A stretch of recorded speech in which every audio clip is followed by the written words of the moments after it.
Yosemite National Park is in California's Sierra Nevada mountains, a popular tourist destination in America. It also has the largest number of missing 411 cases. F.P. Shepherd is the first person known to have completely vanished inside Yosemite National Park. He went missing on June the 17th, 1909 on the way to the Sentinel Dome.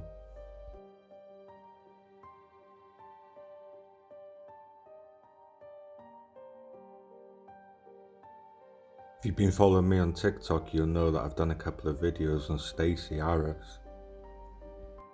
She vanished on July 17th, 1981. She was 14 years of age. Daisy began a 4-day trip with her father on the High Sierra Loop.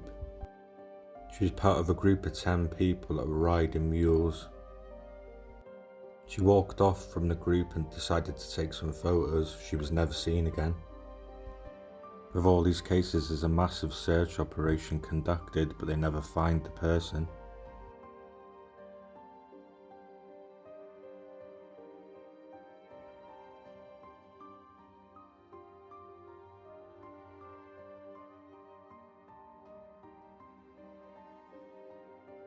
The missing 411 map gives you a general idea of the sheer scale of the amount of people that have gone missing in national parks throughout America. It was put next to a map of cave systems throughout America, and it was almost a perfect match, which ties a direct link to the missing 411 cases and cave systems. Stacey's case got me thinking though. She went missing in the High Sierras, which is where the Sierra sounds were recorded.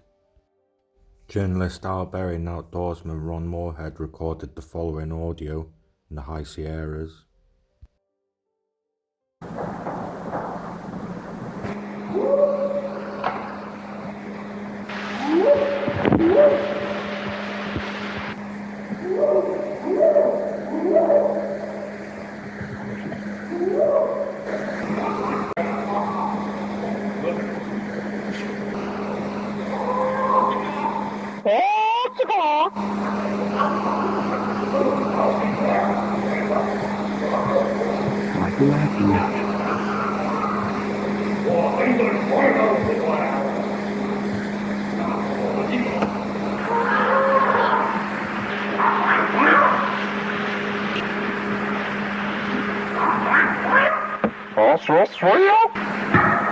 That's our job.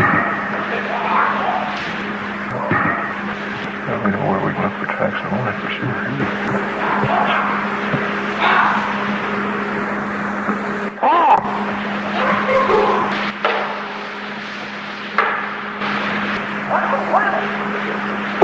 I heard them cross the creek.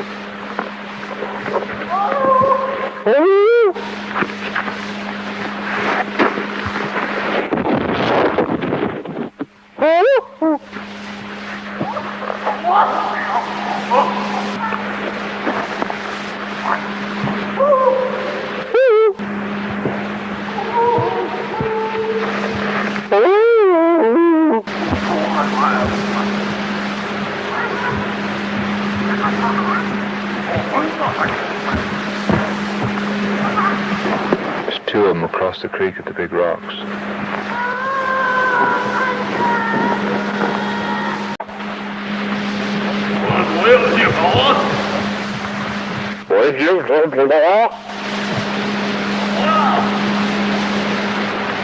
Hopla!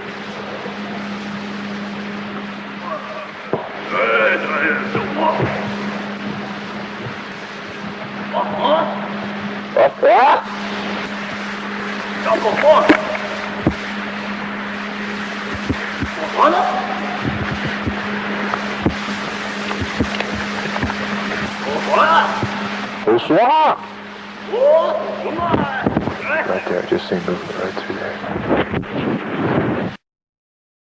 The linguist has confirmed that the tapes are not faked and that the vocal range is too broad to be made by humans. Been all kinds of theories floating around on the internet to it being an unknown, uncontacted tribe living in Yosemite. Of course, the Bigfoot theory comes into play also, but no one knows for sure what it is. Former police officer turned 411 investigator David Paulides has a YouTube channel on YouTube which covers missing 411 cases and has also had a series of books out. He's also made 3 films on the topic with different theories as to what's going on in the national parks. Investigating Yosemite National Park, he's been denied access to a lot of information, which begs the question, what are they hiding? And it's a known fact that they're hiding something. David has his own YouTube channel in which he investigates missing 411 cases called the Canaan Missing Project.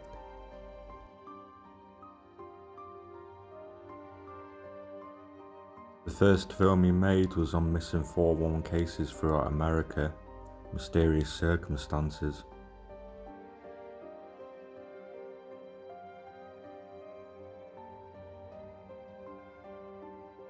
The second film focused on people being hunted and hunters going missing in mysterious circumstances as though they were running away from something.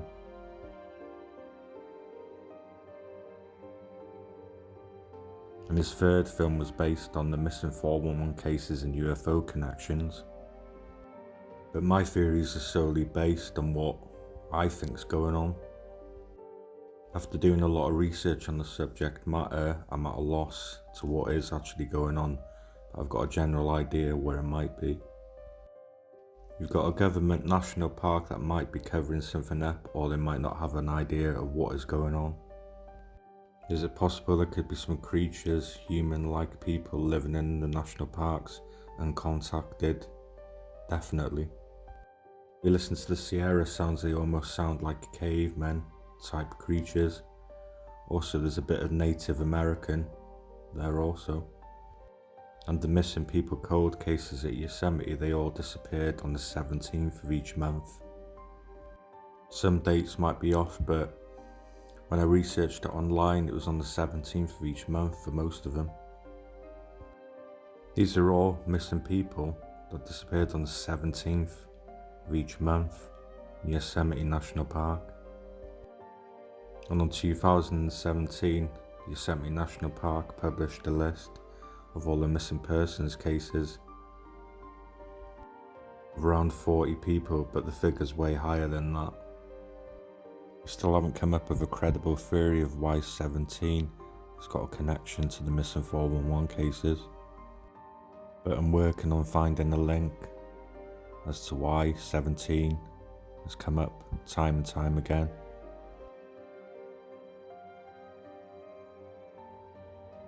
Yosemite is thought to be cursed by the curse of Tenaya. The natives believe that the park people have awoken the curse of our Hawaiian chief, Tenaya, by digging up sacred land. Archaeological digs were intended to find out more about the people who used to live in Yosemite, but the descendants of the people who once lived in Yosemite's land are not too happy. Burial grounds are sacred and disturbing them disturbs the spirits, a Native American quoted. It was said that after Chief Tenaya's son was killed by a member of the Mariposa Battalion in 1851, he spoke of this curse. He was quoted as saying, "You may kill me, Sir Captain, but you shall not live in peace. I will follow you in your footsteps. I will not leave my home. I will be with the spirits among the rocks, the waterfalls, in the rivers, and in the winds, wherever you go. You will not see me, but you will fear the spirit of the old chief and grow cold." It is said skinwalkers roam the lands of Yosemite due to the native tribes being cast out. The native translation for Yosemite is those who kill, which is pretty ironic really with the amount of deaths that have been occurring in the park. The natives say their land's sacred and those who disturb it will be cursed by spirits or skinwalkers. The area covered by Yosemite National Park is part of the homeland of 7 Native American tribes. The Californian state military forces burned the tribe's villages and destroyed their food stores, killed the chief's sons and forced the tribe out of Yosemite. Number 7 comes up a lot with Yosemite with missing people, disappearing on the 17th of each month. This is going to be my first documentary in a series of documentaries about national parks throughout the US.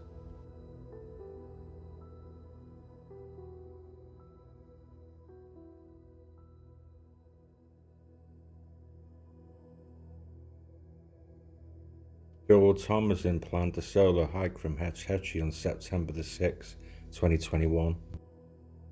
Joe was carrying a kayak packed in a large red pouch. He had a lot of equipment with him when he went missing on that day. The backpack containing various items, he had the kayak and he had the paddle with him. He was also wearing a Garmin Tactics Delta Solar GPS watch, which is what makes me think, why didn't they trace that if it was connected to some kind of device? Maybe he didn't connect it to his phone or any other device, but I believe that watch has got a GPS on it. There's a massive search party involved with Joe, and his father regularly visits Yosemite to look for him.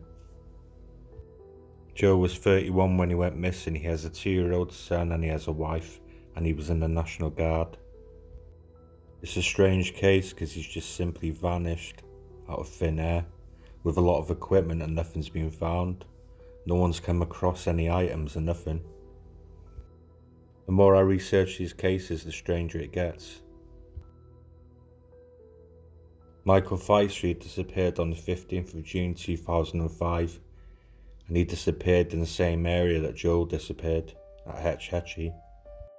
He was also an experienced hiker and backpacker.